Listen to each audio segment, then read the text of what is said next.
Buenos días, bienvenidos a todos y a todas. Mi nombre es Hugo Camacho, soy el secretario general de la Fundación Carolina y quiero, además de daros la bienvenida, agradecer muy vivamente vuestra participación. Sois aproximadamente unas 60 personas inscritas a esta sesión informativa y quiero, además de agradeceros vuestra participación, sobre todo agradecer la presencia de los amigos y amigas del Comité Español de Representantes de Personas con Discapacidad. Como sabéis, en el marco de nuestro programa de becas, nuestro programa de Vivir en España trata de completar vuestra formación, vuestra actividad académica, que sin duda es lo central, ¿no?, de vuestra presencia durante estos meses aquí en España, con una serie de iniciativas, de actividades que os permitan conocer de mejor manera la realidad española. Desde visitas a elementos culturales hasta algunas sesiones que estamos teniendo, en las cuales estoy participando, que tienen que ver también con ese conocimiento más preciso de lo que es la realidad social, política, económica, cultural de nuestro país, ¿no? En esta ocasión estamos muy contentos porque tenemos la ocasión, yo creo que por primera vez, de tener esta sesión informativa, esto que pretendemos que sea un diálogo, una conversación con estos compañeros, con estos amigos del Comité Español de Representantes de Personas con Discapacidad. Desde el comienzo de nuestro inicio, de nuestra historia, hace 20 años atrás, cuando la Fundación Carolina empieza su funcionamiento, hemos sido siempre muy sensibles con los temas de cómo incorporar la dimensión inclusiva en nuestra acción de cooperación y de forma, digamos, destacada en nuestro programa de becas. Con mejor o menor fortuna, hemos tratado siempre de que las personas con discapacidad pudieran tener presencia y acceso a nuestros programas y, como digo, con especial atención a lo que es, digamos, el buque insignia de nuestra acción de cooperación, que es nuestro programa de becas. Pero hace aproximadamente un año, días previos al comienzo del confinamiento, en febrero del año pasado, tuvimos ocasión de firmar un convenio de colaboración con CERMI, con este Comité Español de Representantes de Personas con Discapacidad. A partir de entonces, esta aspiración, esta vocación de la Fundación Carolina de ser sensible, como decía al comienzo, a incorporar la dimensión inclusiva en nuestra acción de cooperación, tratamos de hacerlo de una manera más formal. A partir de este convenio, por ejemplo, hemos adaptado la parte pública a nuestra web con una asistencia muy concreta por parte de CERMI a estándares que faciliten la navegación a los usuarios con necesidades especiales, con el objetivo de dar cumplimiento a las pautas de accesibilidad al contenido de la web. En este sentido, y no quiero pecar de falsa modestia, somos de alguna forma, con el acompañamiento de CERMI, pioneros en el sistema de cooperación y de acción exterior en esta vocación y en esta voluntad, insisto, de facilitar, generar estándares que faciliten la navegación a los usuarios en nuestros sistemas, digamos, de comunicación a través de Internet, en concreto en nuestra web. También no quiero dejar de decir que para aquellos que tengáis interés, ¿no?, en profundizar en la conversación que vamos a tener a continuación, os pido muy encarecidamente que no dejéis de visitar nuestra web y bajaros el punto de vista, la tribuna que firmó hace menos de una semana el presidente de CERMI, Luis Cayo, buen amigo, denominada La dimensión inclusiva de la universidad como condición para una universalidad real. Yo creo que es un buen ejercicio académico, intelectual, de cómo la dimensión inclusiva debe estar presente en todo el ciclo que acompaña, desde el punto de vista académico, profesional, personal, el desempeño de los estudiantes en las universidades españolas y ojalá que en el futuro también iberoamericanas. Pues sin más dilación, yo quiero presentar a las dos personas que nos acompañan. Por un lado, Maribel Cáceres es una activista muy destacada en el ámbito de la discapacidad y forma parte del Comité Ejecutivo de CERMI, del Comité Español de Representantes de Personas con Discapacidad. Y también a Gregorio Sarabia Méndez, representante de la Delegación de Derechos Humanos y de la Convención de CERMI, quien nos pronunciará una sesión, una conferencia, una introducción seguida de preguntas y de conversación y de diálogo sobre discapacidad y derechos humanos. Llamo la atención que en la parte baja de vuestras pantallas tenéis un icono que dice levantar la mano. Será a través de este icono cómo podréis ir haciendo preguntas que luego, digamos, el propio Gregorio o el equipo de acompañamiento de la Fundación Carolina tratará de trasladar para que Gregorio y Maribel eventualmente puedan contestar. Asimismo, está desde este momento abierto el chat, veo que algunos ya estáis escribiendo, para saludos, comentarios o compartir algunas ideas relevantes en torno a los temas que en el día de hoy nos ocupa. Reitero, por tanto, mi agradecimiento muy sentido a Gregorio y a Maribel por este acompañamiento, no solo a la asesoría técnica permanente que están haciendo a la Fundación Carolina para que seamos capaces de avanzar más en esta magnífica aventura que es incorporar la inclusión a nuestros temas de cooperación. Y sin más dilación, Gregorio y Maribel, creo que Maribel sería la primera persona que hablaría, pues tenéis la palabra. Gracias, un abrazo y que vaya todo bien. Muchas gracias. Bueno, pues me presento. Soy Maribel Cáceres, soy representante en el CERMI de Plena Inclusión España, que es la entidad que recoge a todas las personas con discapacidad intelectual o del desarrollo. Bueno, pues mi intervención viene a el tema de las principales reivindicaciones que hacemos las personas con discapacidad o del desarrollo. Bueno, pues antes de empezar a decir cuáles son nuestras reivindicaciones, me gustaría avisaros de que muchas veces cuando hablamos se piensa que hay personas detrás que nos hacen las presentaciones, que nos hacen lo que tenemos que decir y todo eso. Esa forma parte de nuestro estigma. Cuando empezamos a participar en juntas directivas nos llaman floreros o manipulables, que quiere decir que son otras personas las que hablan por nosotros y no es así. Ustedes tienen asesores y apoyo, nosotros también. Pero lo que yo digo vale lo mismo que lo que puede decir cualquier otra persona. Este es mi primer mensaje. Nosotros, sobre todo desde hace un tiempo para acá, venimos luchando por la autorrepresentación de las personas con discapacidad intelectual, ya que desde nuestro movimiento es algo que a nosotros siempre han sido la familia y los profesionales los que han hablado por nosotros.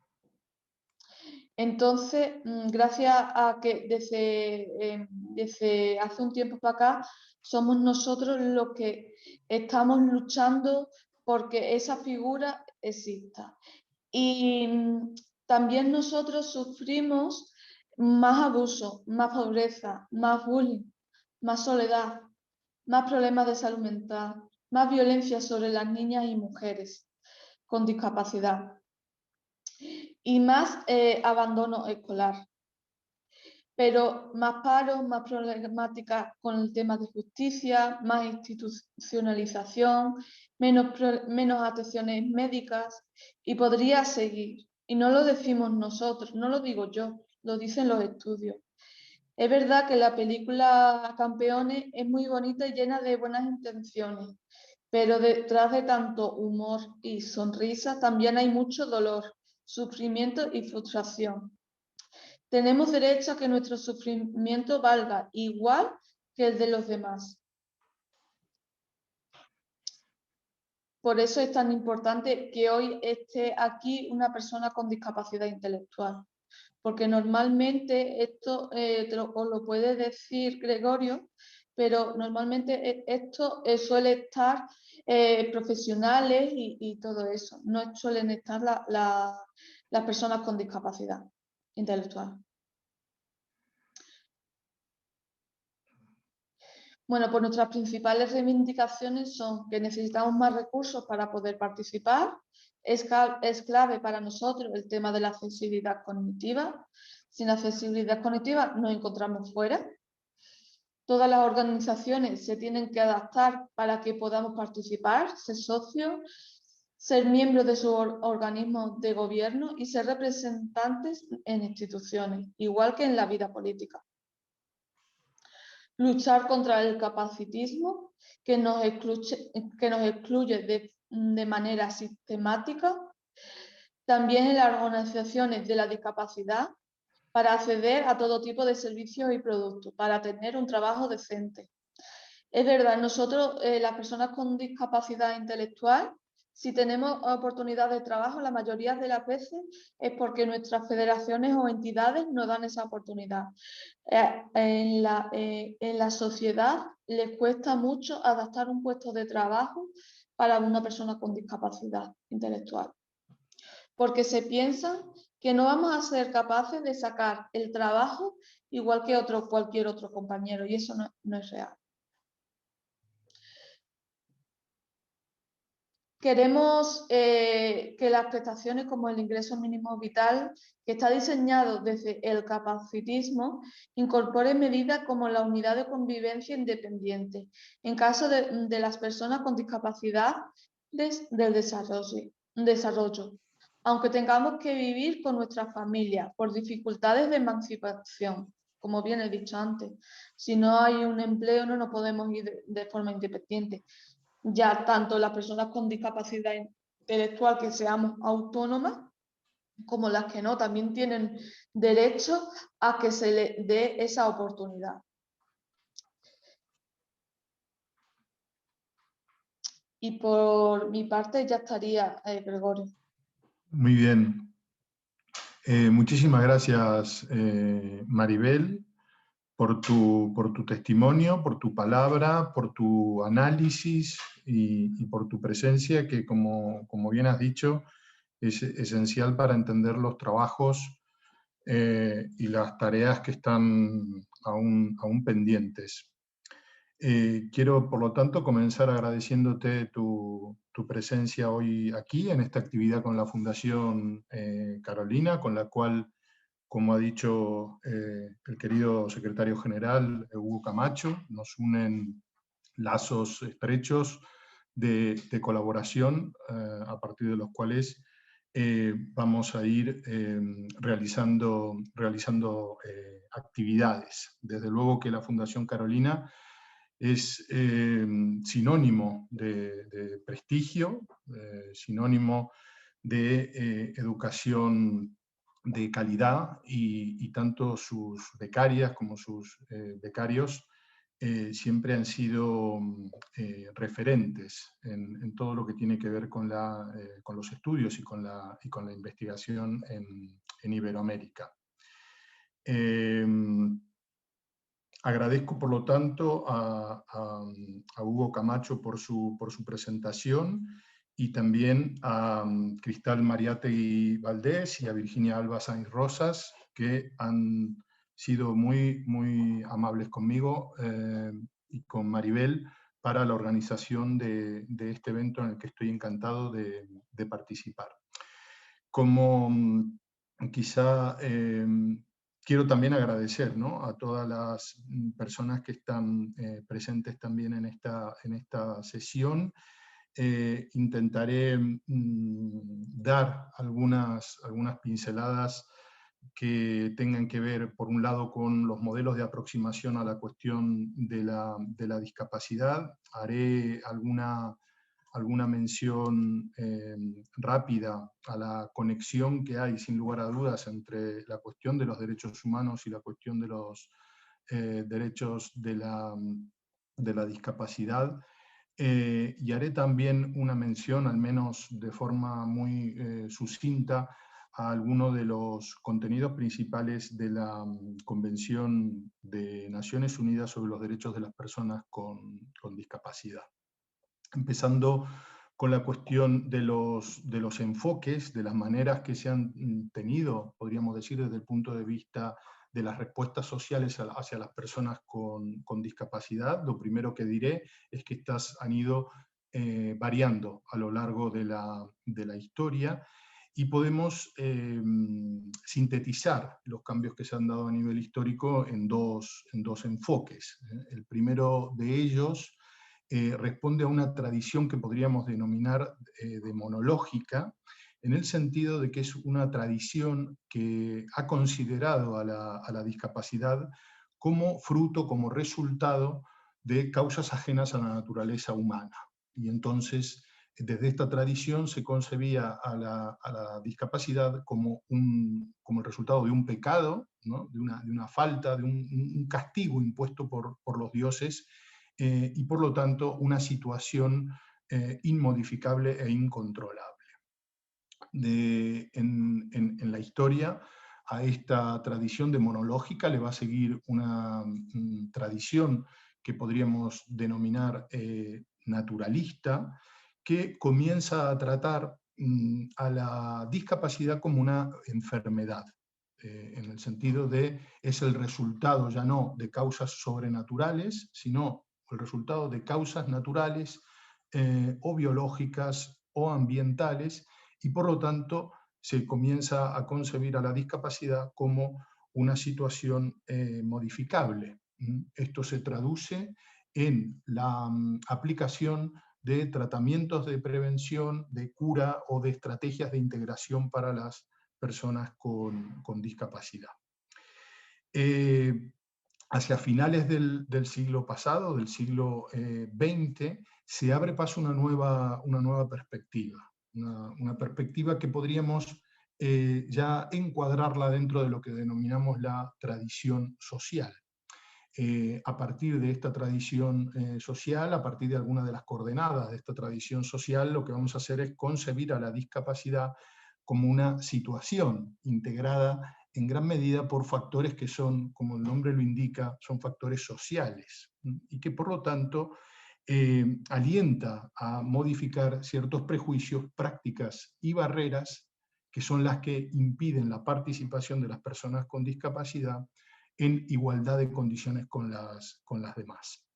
Esto servirá como base, este cambio de enfoque servirá como base para que ya a partir del comienzo de este nuevo siglo XXI comience la discapacidad a situarse dentro de, por fin, sea situada dentro del discurso y del enfoque de los derechos humanos sobre el que luego volveré.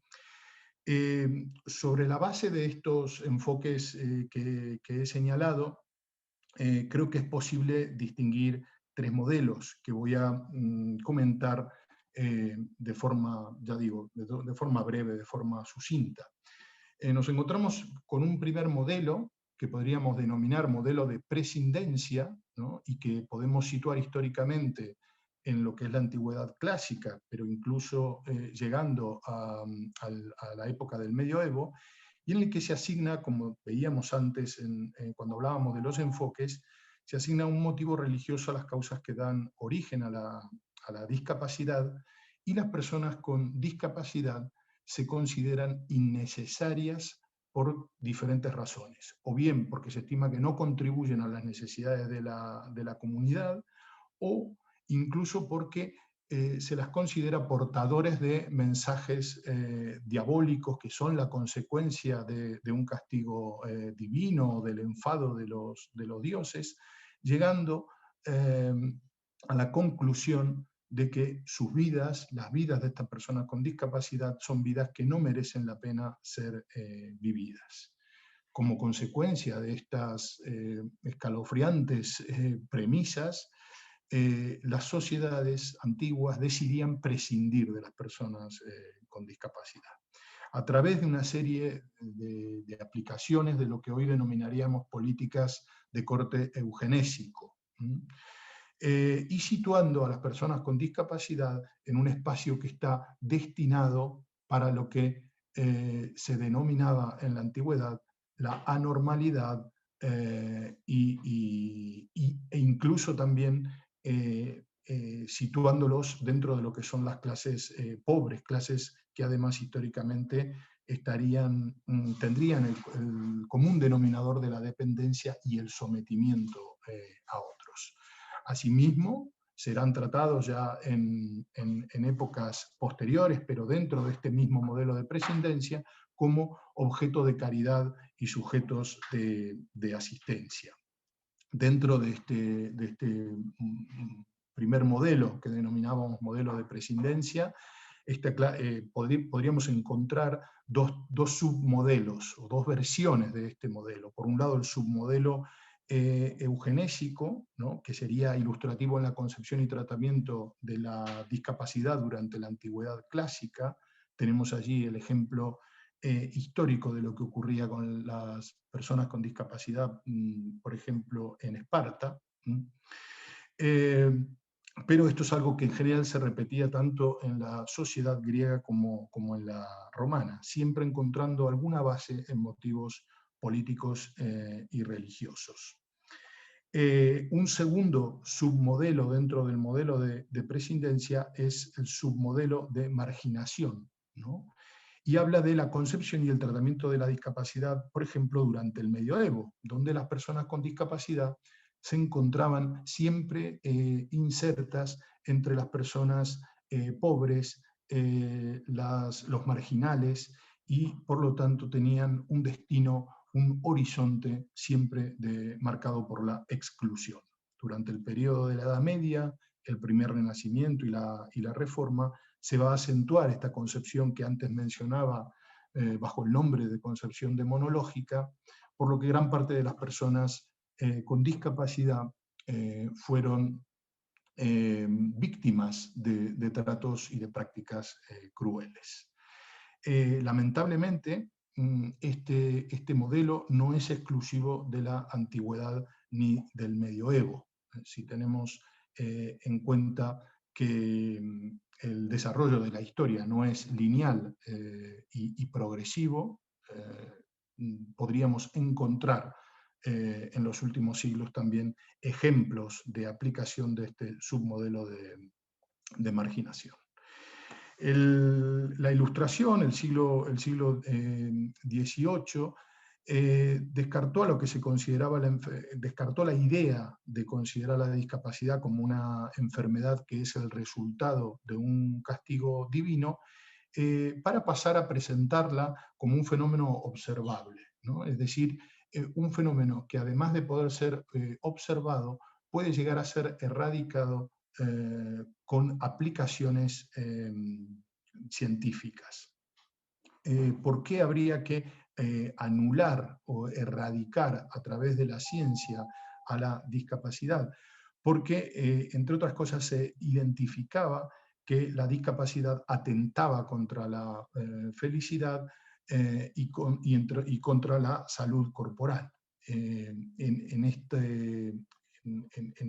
esta época, estoy pensando en el siglo XVIII, en el ámbito de la discapacidad mental, se desarrolla el concepto de la locura, y se crean entonces instituciones de carácter asistencial, como son los antiguamente denominados manicomios. Ello implica un paso desde una concepción, como decía antes, de carácter demonológico, basada en la idea del pecado, a una concepción de corte naturalista, que va a estar basada en la idea de la enfermedad. A partir de aquí se sientan, a partir del movimiento ilustrado, se sientan las bases de lo que podríamos denominar el modelo médico rehabilitador de la discapacidad.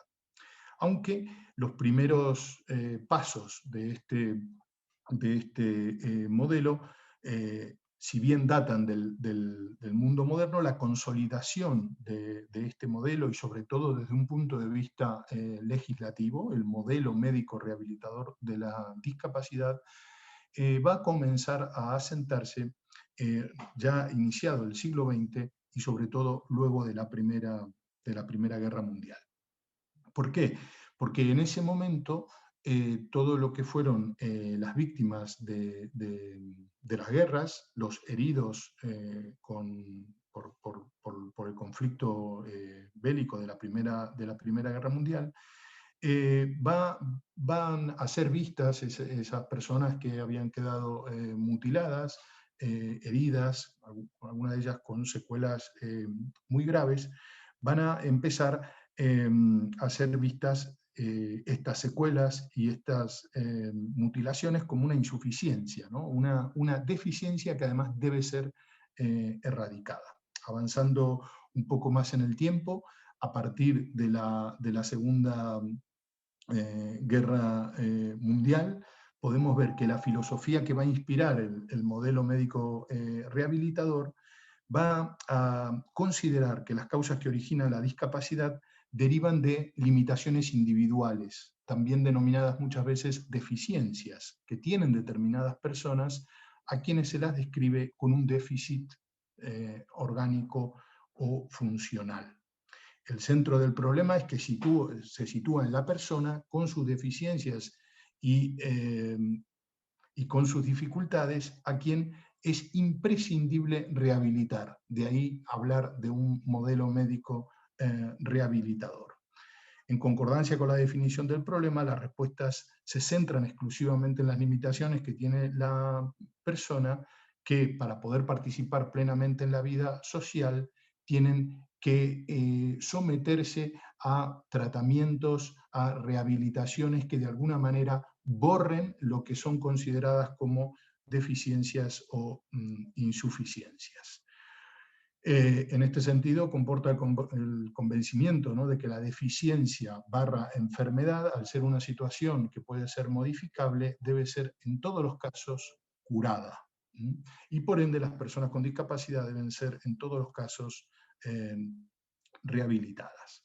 La atención sanitaria se va a considerar la materia fundamental, y en el ámbito de las políticas públicas se centralizan los esfuerzos en la modificación y reforma de la política de atención a la salud, la institucionalización, la educación especial y el empleo protegido. La posibilidad entonces de la integración va a pasar por la desaparición, o mejor dicho, el ocultamiento de la condición, es decir, de la diferencia. La persona con discapacidad entonces se va a considerar, de acuerdo con este modelo médico rehabilitador, se va a considerar que está fuera del supuesto estándar de normalidad, ¿no? Por último, nos encontramos con el modelo social y el enfoque desde los derechos humanos. Este es el enfoque que desde el CERMI, y si tenemos en cuenta todas las palabras que pronunciaba Maribel hace un rato, vemos, es decir, desde dónde está hablando Maribel si lo analizásemos desde un punto de vista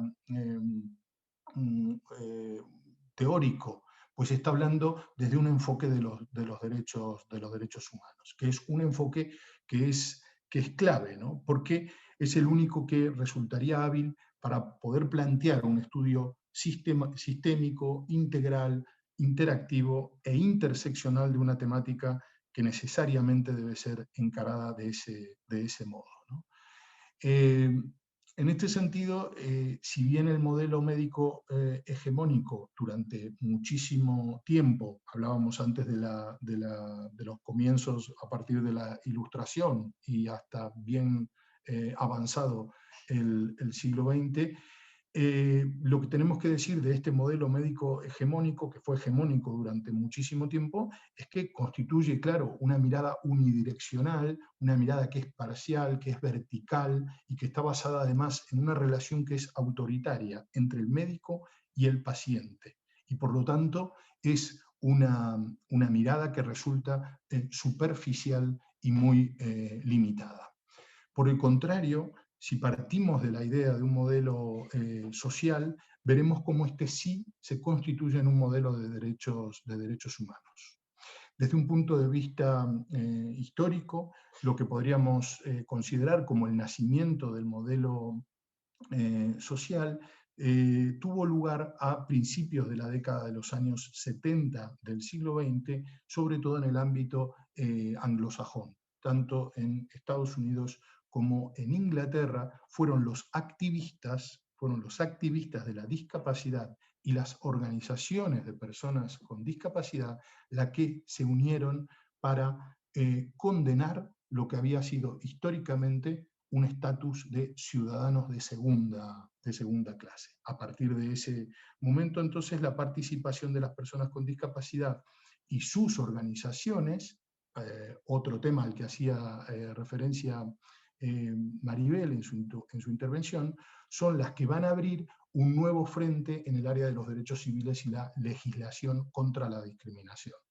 Precisamente será el modelo social como modelo de derechos humanos un modelo que no solo es hábil para comprender la accesibilidad como universal, sino a la par y como consecuencia ineludible para colocar en el centro de la escena la cuestión de la igualdad inclusiva.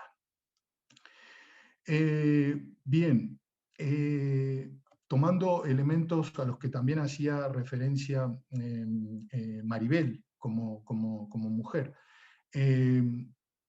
la discapacidad, desde luego, también tiene que ser vista desde una perspectiva de género. Es decir, aquí la pregunta que nos tenemos que hacer es si acaso las mujeres con discapacidad no son víctimas justamente de una mayor violencia a colocarse en el eje, en esta doble categoría de vulnerabilidad, ser mujer y tener una discapacidad, ¿no? Una obligada relectura de la discapacidad que pone en el centro a las personas, pasa justamente por señalar las intersecciones entre el feminismo y el modelo social de discapacidad. No se puede entender estos dos ámbitos de activismo, pero también de reflexión y de reivindicación, como ámbitos que estén separados. Bien, en segundo lugar, voy a intentar ir dando algunas cuestiones que tienen que ver con la Convención de los Derechos de las Personas con Discapacidad, que, como ya sabéis, fue adoptada en el año 2006, y a partir de la cual se suele decir que la comunidad internacional pudo reafirmar una serie de principios claves, que yo diría que son el principio de universalidad, el principio de interdependencia de los derechos humanos, el principio de indivisibilidad de los derechos humanos y la interrelación que hay entre todos los derechos humanos. Es decir, esto significa hacer hincapié en que para hacer realidad los derechos tenemos que llevar adelante acciones concretas que orienten a reconocer y combatir las múltiples barreras que impiden el goce pleno de todos los derechos de las personas y en este caso de las personas con discapacidad. Sin lugar a dudas, la Convención representa un antes y un después, representa un avance sin precedentes en una materia que, ya digo, desde finales de los años 70 venía siendo muy reivindicada por todos los grupos de personas que representan los intereses de las personas con discapacidad. Y es justamente avanzar en materia de igualdad sustantiva, volver a centrar las discusiones en la persona humana y en cuáles son las condiciones que permiten el ejercicio de los derechos fundamentales de estas personas. En este sentido, la Convención introduce importantes innovaciones y cuestiona frontalmente falsas premisas sobre las cuales se asentaba este modelo médico rehabilitador al que antes hacía mención.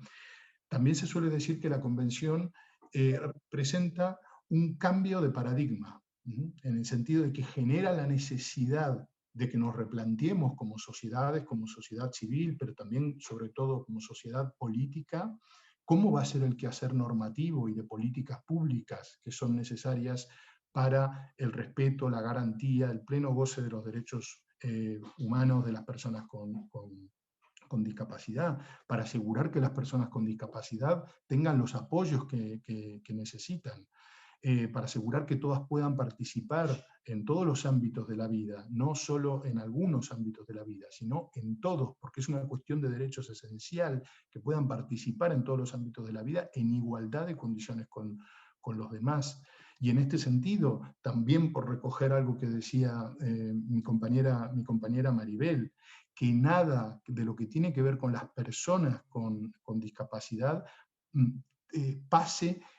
sea legislado sin tener en cuenta a las personas con discapacidad. En este sentido, hay un elemento novedoso, muy importante, que se estrena o que se inaugura, si me permitís la expresión, con la adopción de la Convención Internacional de los Derechos de las Personas con Discapacidad, y es todo lo relativo al diálogo civil, a la forma en que la sociedad civil, a través, en el caso de las personas con discapacidad, a través de sus organizaciones, de sus entidades, de sus colectivos, participó en lo que fue la elaboración del contenido de la propia convención. Lo que ya no podemos volver atrás es a discutir sobre el derecho de las personas con discapacidad, a decidir sobre su vida, su lugar de residencia, su cuerpo, sus relaciones afectivas y familiares, sin tener en cuenta la opinión de las personas con discapacidad. No, como decía Maribel, no se puede estar asumiendo una suplantación, una representación de las personas con discapacidad que las deje de vuelta en un lugar de marginalidad. Ahora es el tiempo de que las personas con discapacidad estén en el centro de todo lo que se está debatiendo, de todas las cuestiones que se están avanzando en relación con sus derechos. Muchos de los debates que se han abierto a partir de la adopción de la Convención Internacional de los Derechos de las Personas con Discapacidad son el resultado, podríamos decir, natural de que se haya incorporado una perspectiva sobre discapacidad en el entramado de los derechos humanos.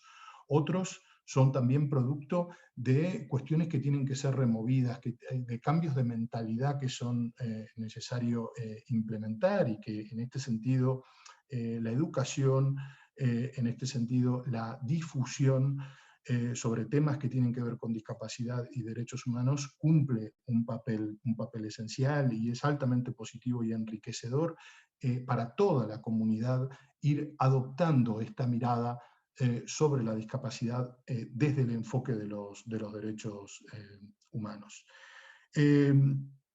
Por último, también quiero referirme a una cuestión a la que también hacía referencia Maribel, y que creo que resulta importante referirnos en el marco de lo que atañe a la actualidad de las cuestiones de los derechos de las personas con discapacidad en el ámbito español. Me estoy refiriendo a la cuestión que tiene que ver con la autonomía, la capacidad jurídica y la discapacidad. Como sabéis, mañana ya va a ser aprobada en el Pleno del Congreso una reforma, que es una reforma que no seré exagerado si digo que es histórica. Es decir, en 100 años no se ha producido una reforma tan importante en el derecho privado español, y que viene a subsanar lo que ha sido una injusticia tremenda a nivel histórico. Y es la reforma por la cual se reconoce por fin la capacidad jurídica de las personas con discapacidad. Y sobre esto quiero tomarme algunos minutos para que hagamos una reflexión en común sobre este tema, ¿no?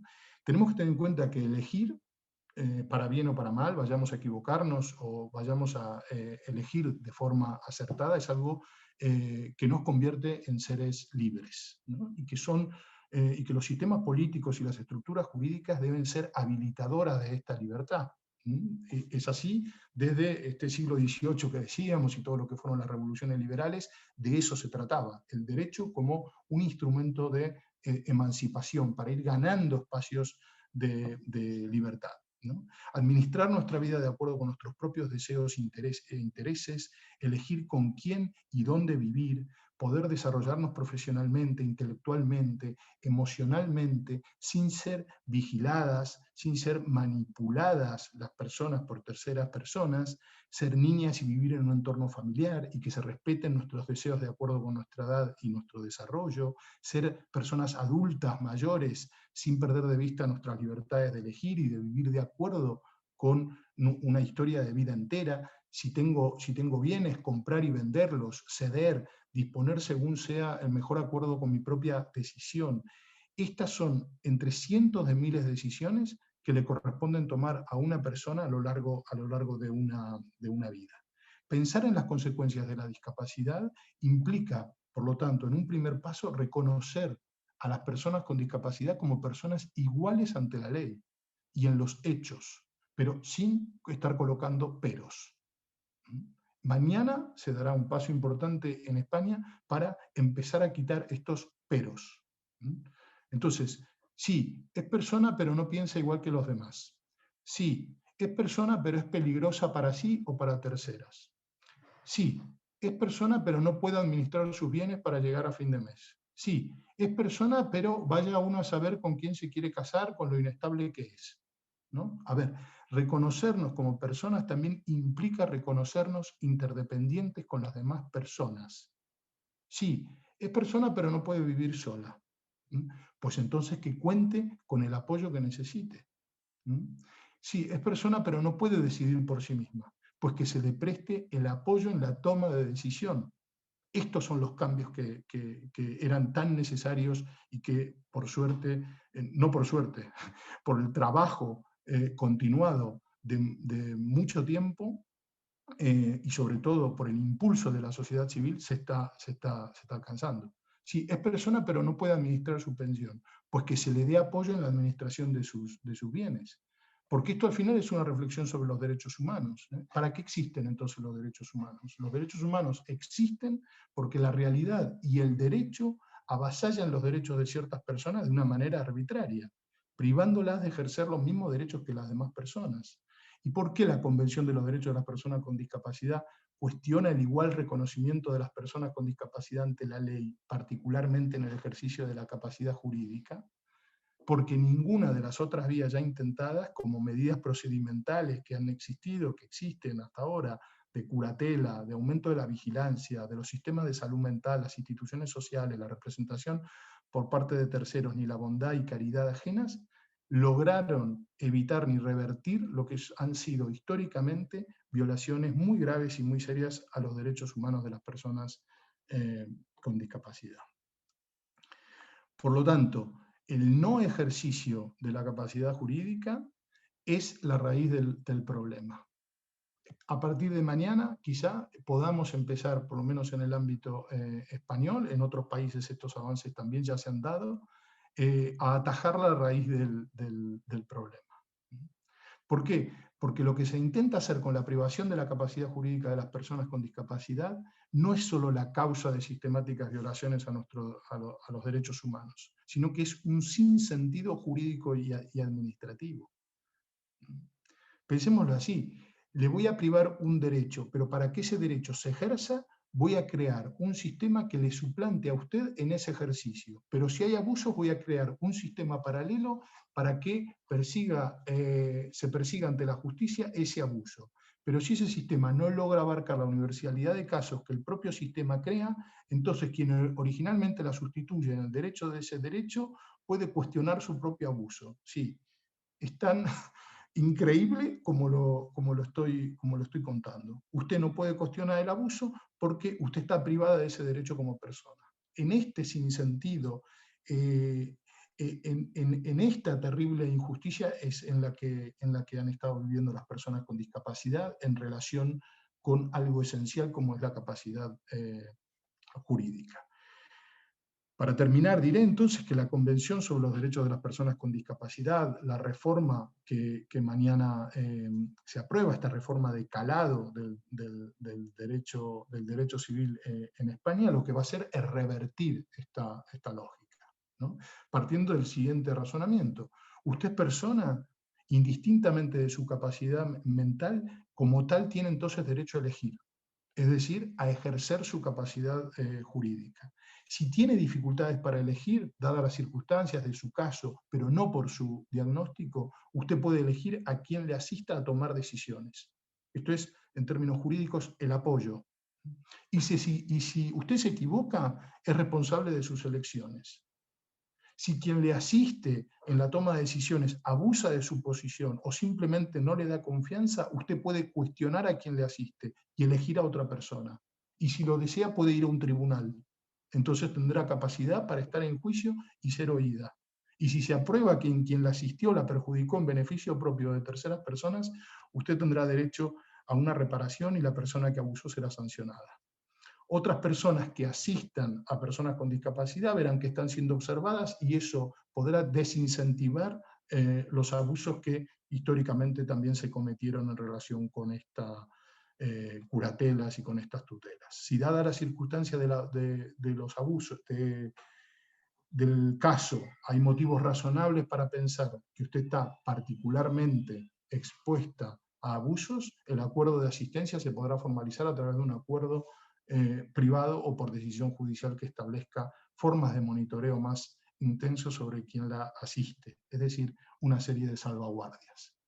Esto es, como les decía antes, un paso grande que en España se va a dar a partir de mañana con la aprobación de esta reforma, sobre la que, ya digo, hay mucho trabajo en las últimas, década y media para poder llevar adelante. Sobre todo a partir de la incorporación el 3 de mayo de 2008 de la Convención de los Derechos de las Personas con Discapacidad en el ordenamiento jurídico español. Esta era una reivindicación que por suerte será una realidad. Desde el CERMI estaremos atentos a la manera en que esta realidad se irá plasmando ya de forma concreta y real en la vida de las personas con discapacidad. Agradezco muchísimo vuestra atención. Esto era un poco lo que les quería contar. Y tanto mi compañera Maribel como yo estaremos encantados de recibir vuestros comentarios o inquietudes o cualquier otra cuestión que estimen oportuno comentar. Muchas gracias.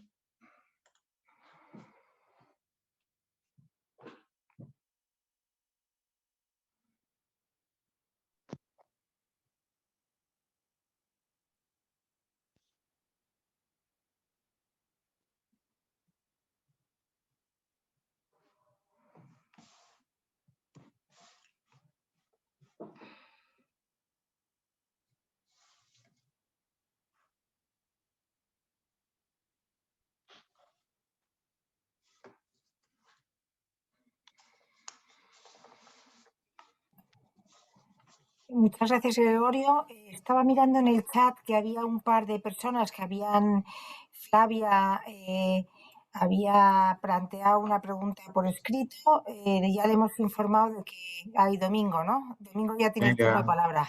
Sí. Buenos días. Muy importante este tema que ha sacado a colación y que para los países ejemplo latinoamericano, yo soy de Nicaragua, en la legislación pues está en nuestra constitución ya algunas leyes que prevén la participación activa de las personas con capacidades diferentes. Yo hacía esa pregunta. ¿Cuál es la diferencia? ¿O los estamos estigmatizando con decir personas con discapacidad? Es decir, no tienen capacidad. En nuestra constitución está plasmado personas con capacidades diferentes. Porque se tuvo una charla y una discusión sobre cómo denominarlos en sí para no estigmatizarlos y hacerlos como, esa palabra discapacidades no tiene discapacidad. Ellos sí tienen capacidades, pero son particulares y son esenciales en cada uno de ellos como ser humano a cómo se desenvuelven en la sociedad y tratar de incluirlos en agendas públicas pues es muy importante. Pero también hablando de la parte educativa, en las universidades se ha abierto las matrículas a personas con capacidades diferentes, pero estamos viendo, ejemplo, yo soy docente de matemáticas y he visto a estudiantes ciegos y sordomudos que llegan a nuestras aulas de clase y yo me siento incapaz, más bien, ahí sí yo siento la incapacidad de poder atenderlos porque no sé si me están comprendiendo lo que yo estoy enseñándoles, porque no estamos preparados todavía en las universidades para poder atender a los estudiantes con capacidades diferentes en cualquiera de los ámbitos, si es de el lenguaje de señas, lenguaje braille, sistema braille, etcétera. Entonces, sería pensar en función de que no es lo mismo incluir a integrar. Entonces, sería muy bueno pensar desde la Fundación Carolina, tratar de formar a docentes que puedan atender a estudiantes con discapacidades o con capacidades diferentes en las aulas de formación, y que estos puedan llevar a cabo también la formación en las escuelas de estudiantes con discapacidad en primaria, secundaria, y que pueda darse una secuencia pedagógica y que puedan llegar a la universidad con las herramientas suficientes o preparados para que puedan ser competentes ante a las personas que no tienen este tipo de capacidades diferentes, ¿no? Muchas gracias.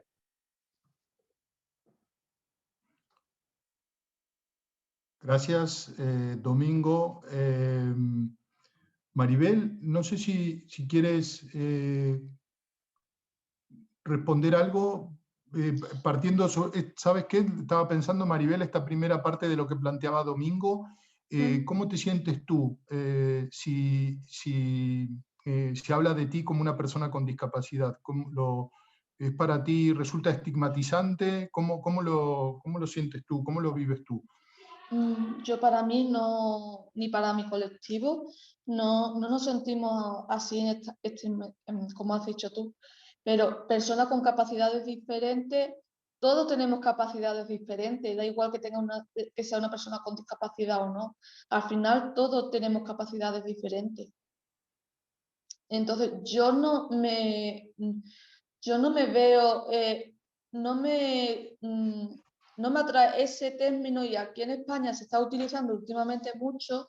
A mí no me atrae ese término porque aunque ponga la palabra discapacidad, pone la palabra persona, que al final es lo que somos, personas.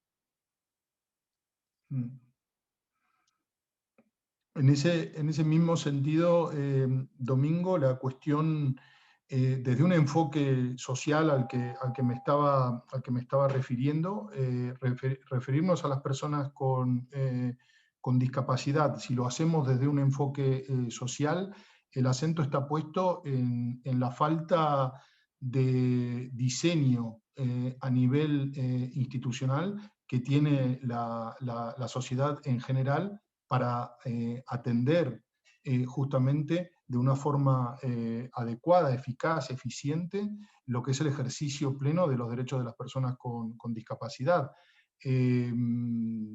Quizá daría esto quizá para un debate quizá más fino y más largo, que no tenemos aquí ocasión de tener, pero yo creo que desde un punto de vista de reivindicación política, creo que está muy bien no perder de vista cuáles son los problemas que las sociedades actuales presentan. Y entonces, retomando lo que decía Maribel, quizá el acento tenga que estar puesto en la diferencia para alcanzar la igualdad. Si no, puede haber una sustracción o borrado de lo que va mal en la sociedad, porque efectivamente diversos somos todos, pero por cómo está diseñada la sociedad desde un punto de vista institucional, político, cultural, no todos ni todas podemos ejercer los derechos de la misma manera, ni todos ni todas nos encontramos con los mismos obstáculos.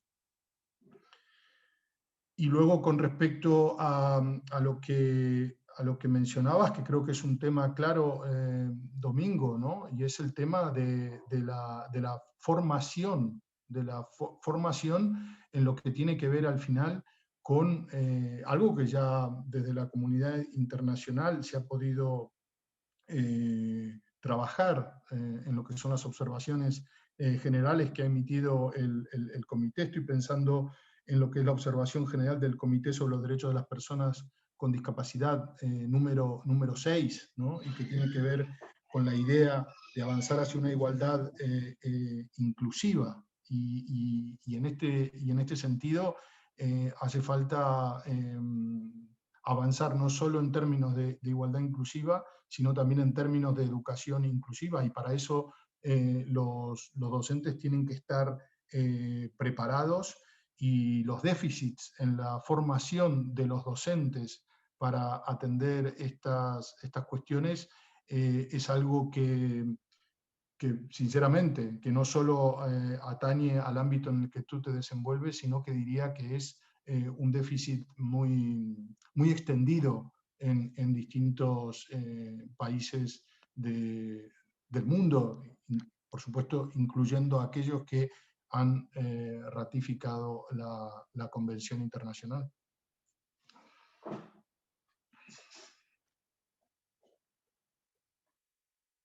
Con lo cual, Domingo, si sirve de algo, yo también alentaría, ¿no?, a que en el marco de la Fundación Carolina se pueda trabajar esta cuestión. Bueno, yo he estado enmarcando mi tesis doctoral en función de cómo atender a estos estudiantes con discapacidades en la formación de matemática básica en mi universidad, pero no pude porque mi tutora no tenía esa línea investigativa y tuve que hacer el cambio, pero bueno, estoy pensando todavía tal vez tomar un curso de formación en lenguaje de señas, etcétera, para poder atender a estos estudiantes. Muchas gracias.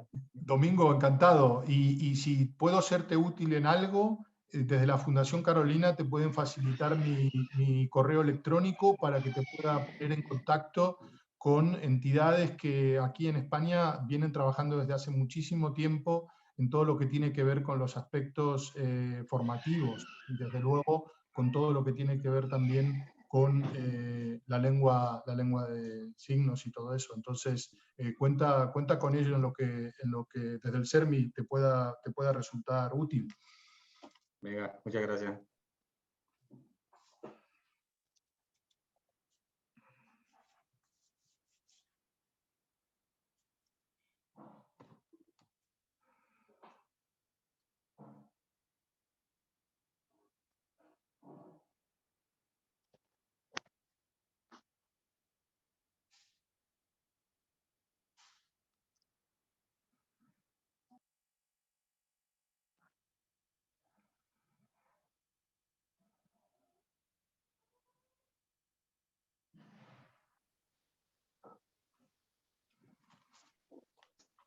Hola, no sé si me escuchan. Sí. Sí. Ay, buenísimo. Estoy con una pésima luz. Bueno, mi nombre es Flavia Rigoni, soy psicóloga, soy argentina, así que creo, Gregorio, que seremos compatriotas, no lo sé. Bien, y nada, en realidad en primera instancia, Maribel, agradecerte muchísimo eso, que des tu testimonio. Claramente creo que hemos escuchado, por lo general, otros han hablado por ustedes, así que nada, me encanta asistir a este momento donde claramente ustedes recuperan la palabra, ¿no? Y son ustedes los que saben y los que comunican aquello que les ocurre. Algo muy puntual, les comento, que planteé justamente en el chat, y bueno, agradezco que me hayan señalado que debía hacerlo por esta vía.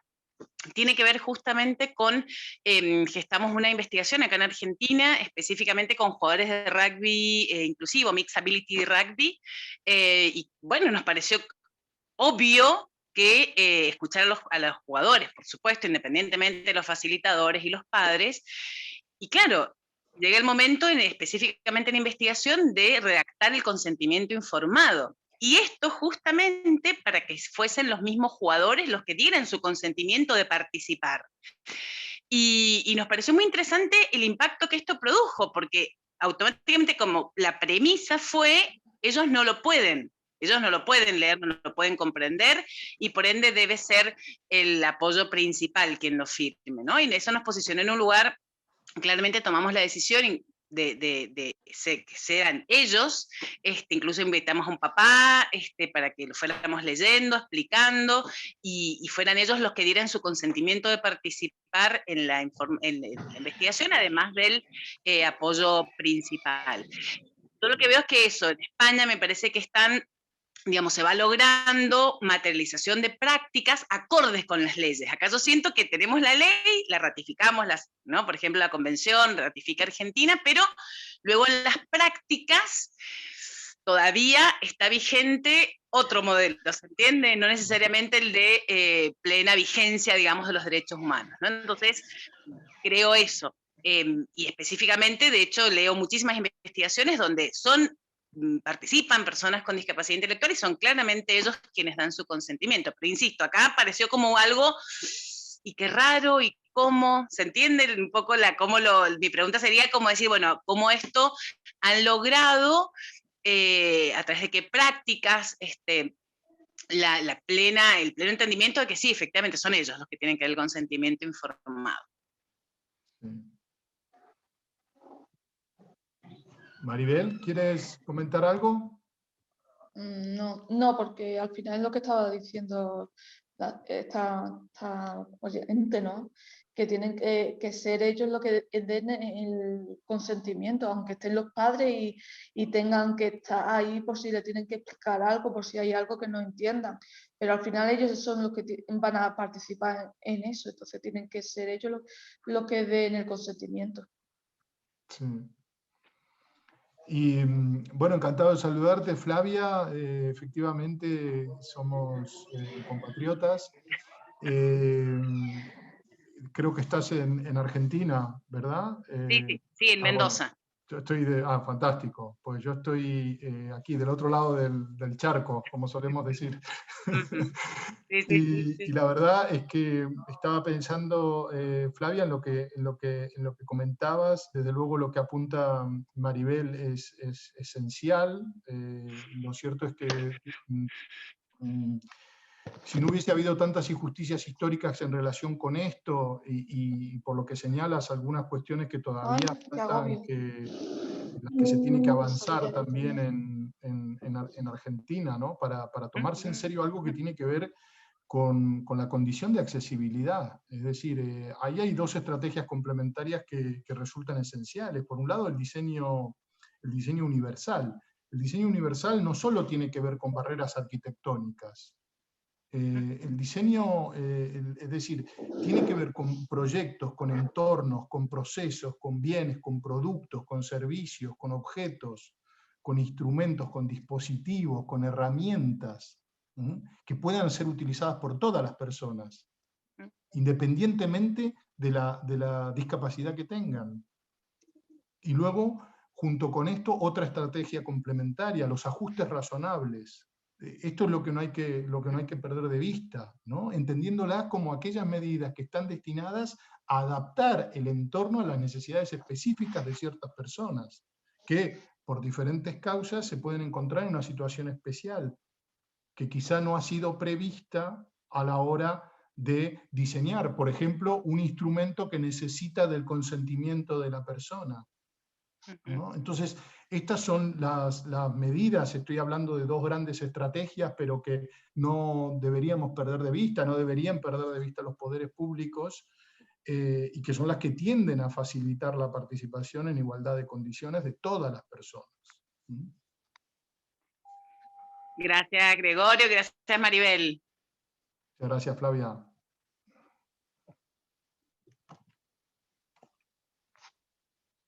Creo que hay una intervención más. Ana, ¿puede ser? Sí, perdón, estoy cumpliendo con las medidas sanitarias.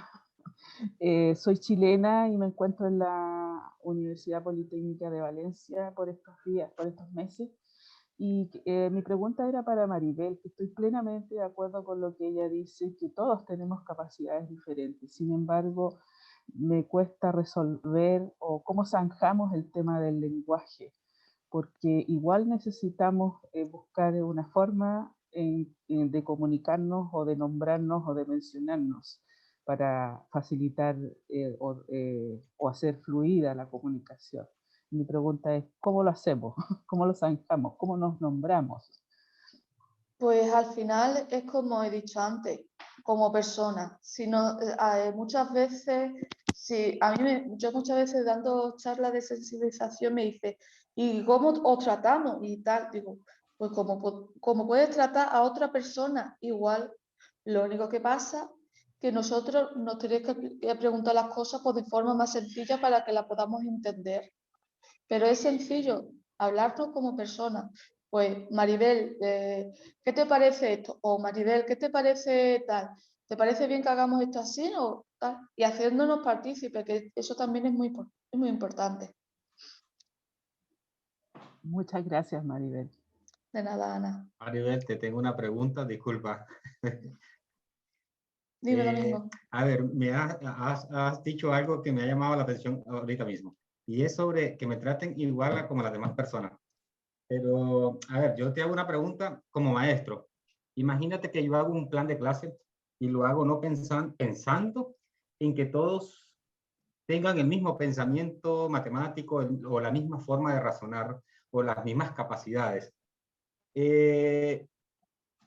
No sería, a ver, de mi parte como profesor, no estaría yo planificando algo que no te vaya a servir a ti. Pues te cuento. Yo he ido a un colegio ordinario.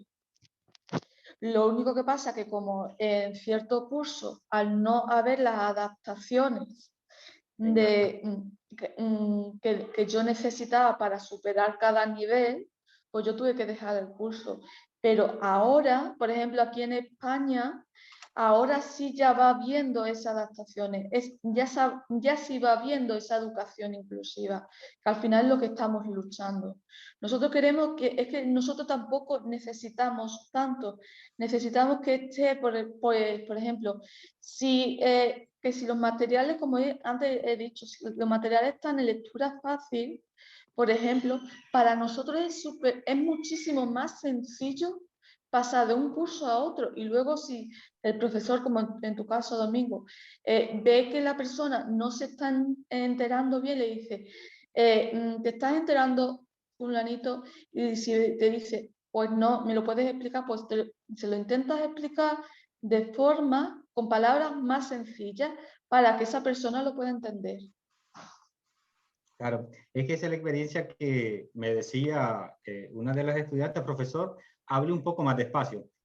Uno. Claro. Segundo, para poder comprenderle, porque tal vez yo leo los labios, tal vez no sé, no estoy escuchando, porque como es sordo, no estoy escuchando, pero tal vez puedo leer los labios y cuando esté explicando, hágase como que está de frente de mí. Claro. Pero a veces se me hace difícil porque a veces estamos monitoreando el trabajo de todos los estudiantes, entonces es difícil adaptarse a esa parte. Y la otra cosa es, me decía, bueno, hágame unas diapositivas y me las envía o deme algún vídeo donde yo me pueda, bueno, eso sí ya se me ha hecho un poco más fácil, poderle enviar algunas diapositivas y que se pueda él ayudarse en la casa, ¿no? Con la tarea. Claro. Pero es un poco difícil adaptarse. Sí, la verdad es que sí, que son complicaciones porque yo te estoy hablando de ejemplos de discapacidad intelectual, pero hay tantas discapacidades y las personas somos tan diferentes que cada uno necesita un tipo de adaptación. Entonces, claro que te entiendo. Así es. Gracias. Máximo, creo que tenías pedida la palabra. Sí, Gregorio, Maribel, bueno, agradecer a ustedes su presentación. Bien interesante la mirada que se da sobre el tema de la discapacidad intelectual. Y bueno, por formación profesional o de formación profesional, me gustó mucho esta trayectoria histórica que tú formulaste, Gregorio, que se asociaba mucho también un poco a lo que estaba planteando Maribel. Y me hacía sentido, bueno, yo soy historiador, estoy haciendo mi pasantía postdoctoral acá en la Complutense, desde la ciencia política y todo lo demás. Y bueno, cada día que pasa me voy acercando mucho más a la historia, ¿no? Estoy volviendo a mi origen. Entonces me hacía mucho sentido lo que tú planteabas, porque no era solo hacer una mirada más bien contemporánea de la situación de la discapacidad, sino que, miren, saben que esto tiene una larga historia, y eso yo lo encontré fabuloso porque me acordaba de mis lecturas, no sé, de la historia de Roma, la historia de Grecia, cómo los individuos con discapacidad eran marginados, arrinconados, no eran sujetos de derecho, en fin. pero frente a eso mismo, tiene que haber existido en un momento dentro de tu recorrido histórico la emergencia de ideas. Me voy al plano de las ideas en mi pregunta. Tienen que haber surgido ideas que comiencen a erosionar a la sociedad y que van cambiando el paradigma. Porque claro, tú en un momento de tu presentación, con esta mirada médica, rehabilitadora, parece que fue el concepto que utilizabas, hay una presentación más bien vertical. En tu presentación lo manifestabas como una visión más bien autoritaria. También un poco llevando a la línea de lo que piensa también Maribel en ese sentido. Entonces, en el plano de las ideas, ¿qué concepciones comienzan a imponerse en un momento determinado, más allá de los sucesos de la Primera y la Segunda Guerra Mundial? ¿Qué ideas comienzan a permear la sociedad? Las instituciones, las autoridades, hay referentes, no sé si de movimientos, de organizaciones que comienzan a plantear la cuestión de la discapacidad intelectual en el mundo social. Porque claro, cuando tú vas cerrando esa mirada histórica, plantea esta cuestión social, no recuerdo el término en específico, pero plantea la cuestión social que termina como siendo una oposición a la vertiente médica, ¿cierto? Sí. ¿Ya? Si tú podrías, a lo mejor puedes tener la información al respecto de qué ideas se comienzan a imponer, desde qué mundo comienza a surgir un planteamiento en oposición a esa corriente vertical y que comienza a visibilizar a este espacio social de la discapacidad. Tal vez hay autores, hay intelectuales, hay activistas, no lo sé. Entonces, por ahí va mi línea, en el plano de las ideas, de las mentalidades, como para ver si tú nos puedes aclarar, porque puede servir incluso para gente que le interese el tema y pueda revisar ciertas experiencias positivas con respecto a esto. Por ahí va mi pregunta, y agradecer nuevamente el espacio y tu presentación, y por cierto también de Maribel. A lo mejor Maribel también pueda tener algunos referentes. No. Bueno, Maribel, ¿querías comentar algo? No. Voy para adelante entonces. Gracias, Máximo. Es un tema muy interesante el que tocas. La verdad es que tengo que decirte que casi en términos personales, ¿no? Siempre me ha gustado mucho la historia. Entonces, la verdad es que siempre me ha interesado y bueno, y los estudios, que yo también provengo de un ámbito académico, entonces los estudios siempre han estado por ahí dando vueltas.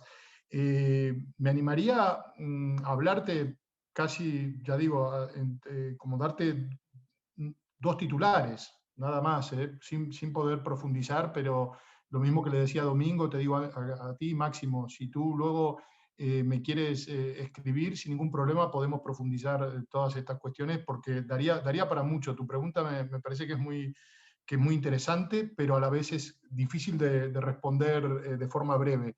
Sí me quiero referir a dos cuestiones. Una cuestión que tiene que ver con la herencia ilustrada y con las visiones críticas a la herencia ilustrada. Entonces, a lo largo del siglo XX, los principios que de alguna manera sirvieron para determinar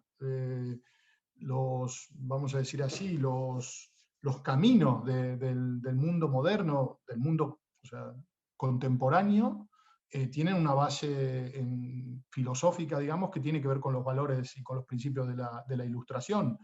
Esos valores y esos principios van a entrar bajo sospecha a lo largo del siglo XX. Entonces te diría, por el lado de la pata más intelectual, teórica y todo esto, ahí hay una familia enorme de tendencias, de autores, que lo que van a hacer, ya digo, es muy amplio como para que lo mencione, ¿no? Pero allí caben desde los que son considerados los tres maestros de la sospecha, es decir, Marx, Freud y Nietzsche, a la escuela de Frankfurt y a lo que es una...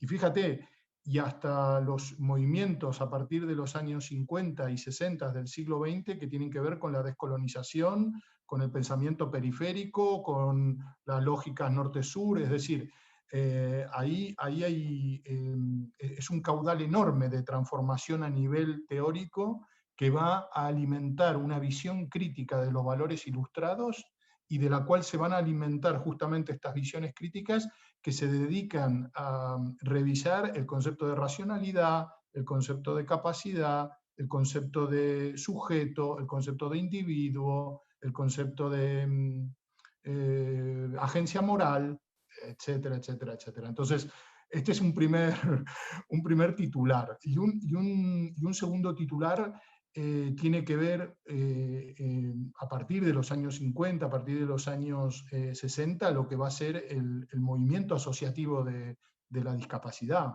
Es decir, eso rompe la lógica vertical y el principio de dominación y sumisión que históricamente se había dado.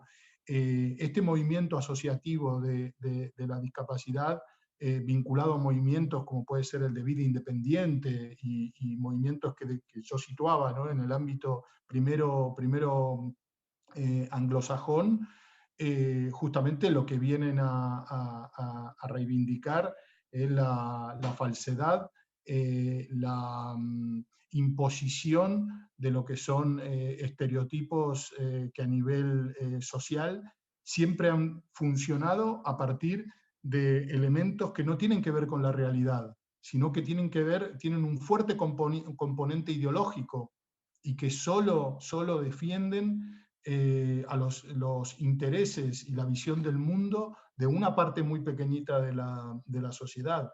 Entonces, en la medida en que las minorías y organizadas de la sociedad civil empezaron a reivindicar un espacio y empezaron a alzar la voz en el espacio público, es que ya desde hace unos 60 años, de forma sostenida y con muchísimas marchas y contramarchas, es que se ha podido avanzar justamente en generar un cuerpo crítico hacia esa visión vertical. Por lo tanto, te dejo esos dos titulares con la promesa de que pueda haber un mayor ahondamiento cuando tú lo estimes oportuno. No, muchas gracias, te cobraré la palabra. Es muy interesante esta discusión centro-periferia.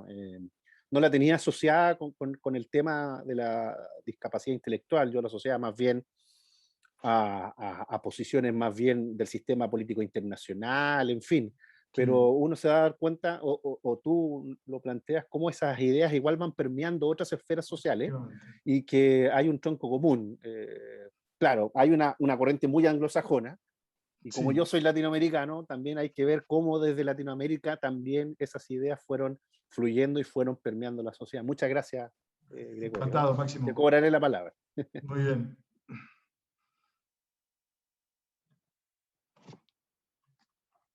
No sé si, yo creo que tenemos tiempo para alguna pregunta, algún comentario, alguna intervención más de las personas que están participando esta mañana.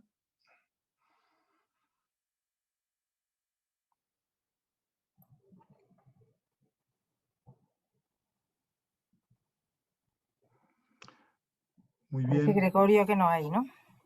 Parece que por lo visto no hay. Maribel, ¿quieres comentar algo más? Nos despedimos, si no. Sí, yo por mi parte, muchas gracias por la solicitud y para lo que necesitéis, aquí estamos. Muy bien. Pues, como ha dicho Maribel, aquí nos tenéis y ojalá que podamos pronto compartir alguna otra sesión o algún otro formato, más trabajo. Pues muchas gracias, seguro que sí, Gregorio. A mí me gustaría pediros a todos que pongáis vuestras cámaras, a todos los que habéis hecho preguntas, para sacar un pantallazo de la sesión para sacarla en redes. Y Maribel, como ya estás aquí, lo mismo también, ¿quieres despedirte? Sí.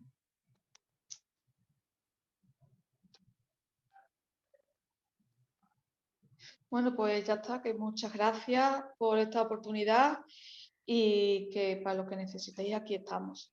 Nada más. Muchas gracias.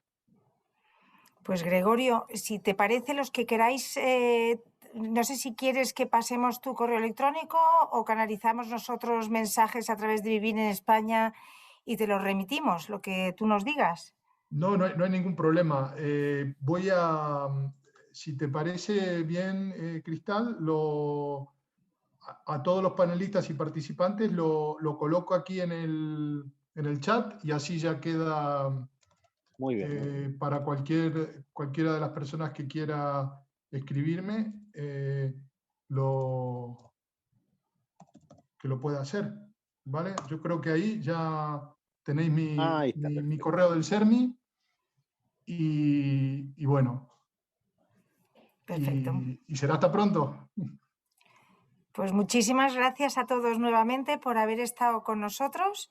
Esperamos, bueno, estoy segura de que ha sido el máximo interés y a mí desde luego se me ha abierto muchísimo los ojos a una realidad que no desconocía. O sea que muchas gracias y hasta muy pronto.